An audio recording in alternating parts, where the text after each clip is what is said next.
Hello guys, আসসালামু আলাইকুম। Welcome back to my channel Lutfa village cooking. আজ তৈরি করে দেখাবো ভিন্ন স্বাদের ব্রেড পাকোড়ার রেসিপি।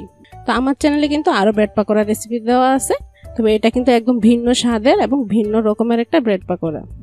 আশা করছি রেসিপিটা প্রতিদিনের মতো তোমাদের খুবই ভালো লাগবে। আর ভালো লাগলে অবশ্যই একটা লাইক দিয়ে সম্পূর্ণ ভিডিওটা কন্টিনিউ করবে। আর তোমরা যদি আমার এই ছোট্ট ইউটিউব ফ্যামিলির কেউ নতুন বন্ধু হয়ে থাকো তাহলে প্লিজ বন্ধুরা আমার চ্যানেলটাকে সাবস্ক্রাইব করে পাশে থাকা বেল বাটনটাও ক্লিক করে রাখবে। আর যারা অলরেডি কাজটা করে নিয়েছো তাদেরকে অসংখ্য ধন্যবাদ। তো ব্রেড পাকোড়া তৈরি করার জন্য প্রথমে কিন্তু একটা ব্যাটার তৈরি করে নিব। প্রথমে নিচে এখানে হাফ কাপ পরিমাণ বেসন, তারপর এখানে সব মশলাগুলো নিয়ে নিচ্ছি, হলুদ, মরিচ, লবণ, চাট মশলা আর নিচে হাফ টিস্পুন বেকিং পাউডার। সব মশলাগুলো কিন্তু হাফ টিস্পুন পরিমাণ করে নিয়েছি, নিয়ে ভালো করে এখন মিশিয়ে নিব।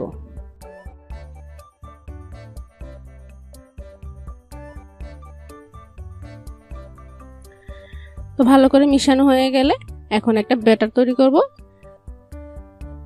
তার জন্য এখানে আমি নরমাল পানি অ্যাড করে ব্যাটারটা তৈরি করে নিচ্ছি, আর অল্প অল্প পানি অ্যাড করব আর পারফেক্ট একটা ব্যাটার তৈরি করে নিব। তো ব্যাটারের ঘনত্বটা আমি তোমাদের দেখিয়ে দিব। আজকে ব্যাটার ঘনত্বটা কিন্তু এরকম হবে।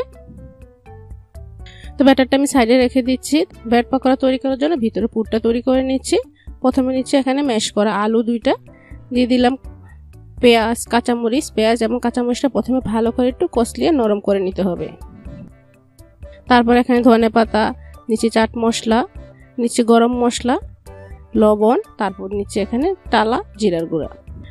তো সবগুলো মশলা প্রথমে আমি কিন্তু এখানে দিয়ে দিচ্ছি, আর তারপর দিচ্ছি এখানে 1 ফালি লেবুর রস। যেহেতু এখানে ব্রেড তাই একটু লেবু দিচ্ছি, তাহলে কিন্তু স্বাদের ব্যালেন্সটা খুব ভালো আসবে।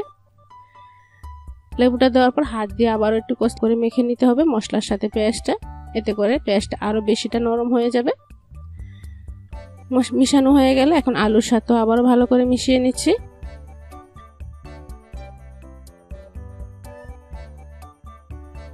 তো দেখো ভিতরে পুরটা একদমই তৈরি। চটজলদি কিন্তু এই পুরটা তোমরা তৈরি করে নিতে পারো। তারপর এখানে নিচে 4 পিস ব্রেড। তো 4 পিস ব্রেড দিয়ে কিন্তু আমি আজকে পাকোড়াটা তৈরি করব। তো 4 পিস ব্রেডের মধ্যে প্রথমে কিন্তু আমি টমেটো কেচাপটা লাগিয়ে নিচ্ছি। তো একটু ভালো করে সাইডে সমান করে কিন্তু লাগিয়ে নিতে হবে। তো 4 পিস ব্রেডেই কিন্তু আমি সমানভাবে লাগিয়ে নিচ্ছি। লাগানো হয়ে গেলে প্রথমে আমি আলুর পুরটা দিয়ে দিচ্ছি। একটি চামচের সাহায্যে চেপে সাইডের অংশ কিন্তু ভালো করে দিতে হবে, যাতে সাইডে পুরটা খুব সমানভাবে লেগে যায়।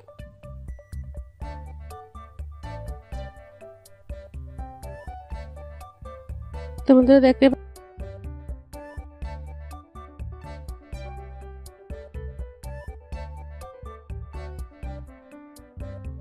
দেখতে পাচ্ছ পুরটা কিন্তু লাগানো হয়ে গেছে। আমি কিন্তু 2টা ব্রেডের উপর পুর দিয়েছি, আর বাকি 2টা ব্রেড কিন্তু উপরে ভাবে ভালো করে চাপ দিয়ে দিব।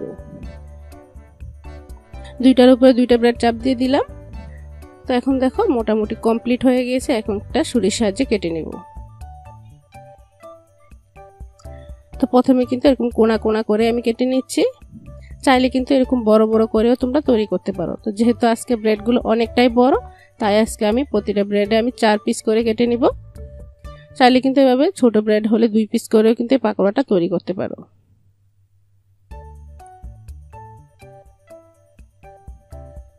সবগুলো ব্রেড কাটা হয়ে গেছে, এখন আমি এটাকে ভেজে নিব। তার জন্য আমি কিন্তু ব্যাটারটা আরো কিছুক্ষণ এভাবে ফেটিয়ে নিচ্ছি। এতে করে কিন্তু ব্যাটারটা খুবই ফুলকো হবে আর খুবই মুচমুচে হবে। আর চুলায় তেল বসিয়ে দিয়েছি, তেলটা ভালোভাবে গরম হয়ে গিয়েছে। এখন আমি যে পাকোড়াগুলো তৈরি করবো ব্যাটারে ভালো করে কোট করে নিচ্ছি। তো বন্ধুরা কোনো অংশ যাতে কোটিং বাদে না থাকে সেদিকে কিন্তু খেয়াল রাখতে হবে। কোনো অংশে যদি কোটিং বাদে থাকে তাহলে কিন্তু খুব দ্রুত তেল ভিতরে ঢুকে যাবে, তাই অবশ্যই কোটিংটা খুব ভালো করেই করতে হবে। এভাবে আমি সবগুলো পাকোড়া কিন্তু এভাবে ব্যাটারে কোট করে নিচ্ছি। আর সাইডে যাতে কোনো অংশ ফাঁকা না থাকে সেদিকে অবশ্যই খেয়াল রাখতেছি। এভাবেই কিন্তু ভালো করে কোটিং করে আমি সবগুলো পাকোড়া দিয়ে দিলাম। তো দেখো এক সাইডে কিন্তু ভাজা হয়ে গেছে। এখন আমি এটাকে উল্টিয়ে দিয়েছি, আর এটা কিন্তু একটু পর উল্টিয়ে পাল্টিয়ে কিন্তু সাইডে খুব সমানভাবে মুচমুচে করে ভেজে নিতে হবে।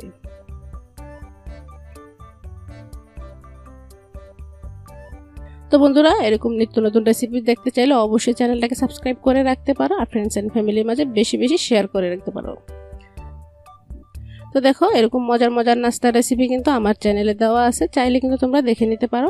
এরকম অনেক মজার নাস্তা এবং অনেক রান্নার ভিডিও কিন্তু আমার চ্যানেলে দেওয়া আছে। তোমরা যদি কেউ নতুন বন্ধু হলে অবশ্যই চ্যানেলটাকে ভিজিট করে যেতে পারো। আর বন্ধুরা, তোমাদের জন্য এত কষ্ট করে ভিডিও করি, প্লিজ বন্ধুরা চ্যানেলটাকে সাবস্ক্রাইব করে রাখবে যদি ভালো লাগে। তো কথা বলতে বলতে কিন্তু সবগুলি পাকোড়াই ভাজা হয়ে গেছে বন্ধুরা। এখন আমি এগুলো তুলে নিচ্ছি। তো ফাইনাল লুকটা দেখো, সসের সাথে পরিবেশন করে নিলাম। দেখতে কতটা সুন্দর ও লোভনীয় দেখাচ্ছে। আশা করছি আর সহজ রেসিপিতে আজকের পাকোড়ার রেসিপিটাও তোমাদের ভালো লেগেছে। যদি বন্ধুরা ভালো লেগে থাকে তাহলে অবশ্যই ফ্রেন্ডস এন্ড ফ্যামিলির মাঝে বেশি বেশি শেয়ার করবে। আর যদি চ্যানেলটাকে সাবস্ক্রাইব করা না থাকে অবশ্যই সাবস্ক্রাইব করবে। আর বাসায় অবশ্যই ট্রাই করবে। ট্রাই করে কেমন লেগেছে তোমাদের তা কিন্তু কমেন্টে জানাতে ভুলবে না। তোমাদের কমেন্টের অপেক্ষায় আমি রইলাম। তোমাদের ছোট্ট একটা কমেন্ট এবং লাইক আমাকে কিন্তু অনেক দূর এগিয়ে যেতে সাহায্য করবে। তো আজ এখানেই শেষ করছি। আল্লাহ হাফেজ, আসসালামু আলাইকুম।